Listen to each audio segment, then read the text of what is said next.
ছড়াতে আমরা একটা সাম্প্রদায়িক সম্প্রীতির মধ্যে আমরা বসবাস করি।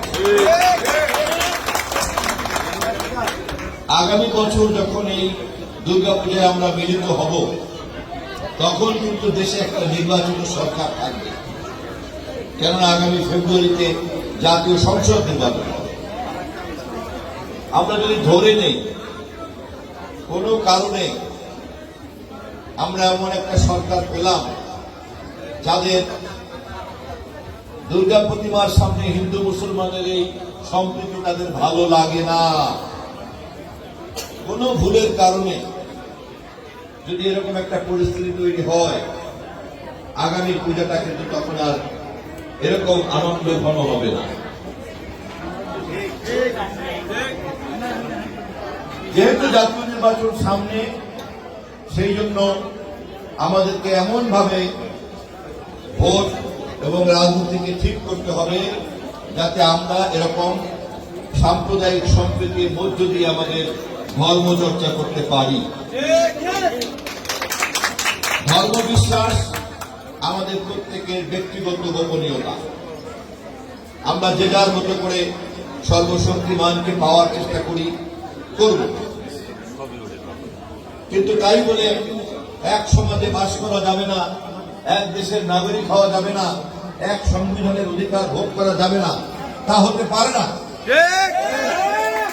যারা ধর্মের ভিত্তিতে দেশকে ভাগ করতে চায়, সমাজকে বিভক্ত করতে চায়, যারা রাষ্ট্রকে ভাগ করতে চায়, তাদের ব্যাপারে সজাগ থাকতে হবে।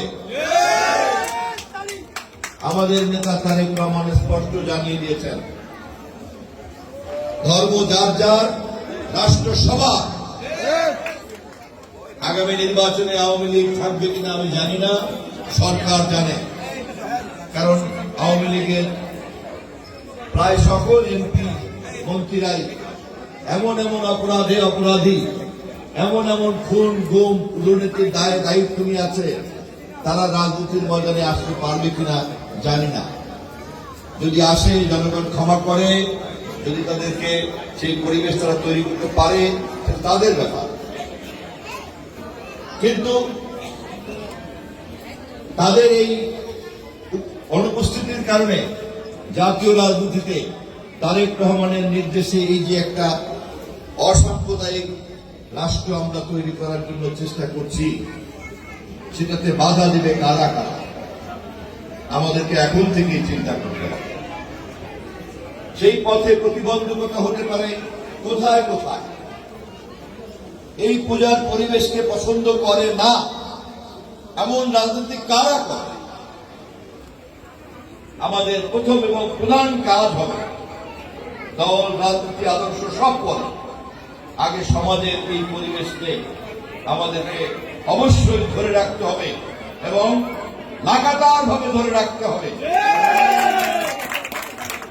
সেই কাজ যিনি করবেন বা যেই দল করবে বা যারা করবে, তাদেরকে অংশগ্রহণ করতে হবে এই ধরনের ধর্মীয় উদ্যোগের সঙ্গে। কারণ সঠিক রাজনীতি যদি দেশে না থাকে, জনগণের সরকার যদি দেশে না থাকে, সাম্প্রদায়িক সম্প্রীতির কথা বলে এমন সরকার যদি দেশে না থাকে, তাহলে পূজার পরিবেশে কিন্তু এমন হয় না। আর রাজনীতি আসমানে উড়ে বেড়ায় না, আদর্শ চিন্তা আসমানে উড়ে বেড়ায় না।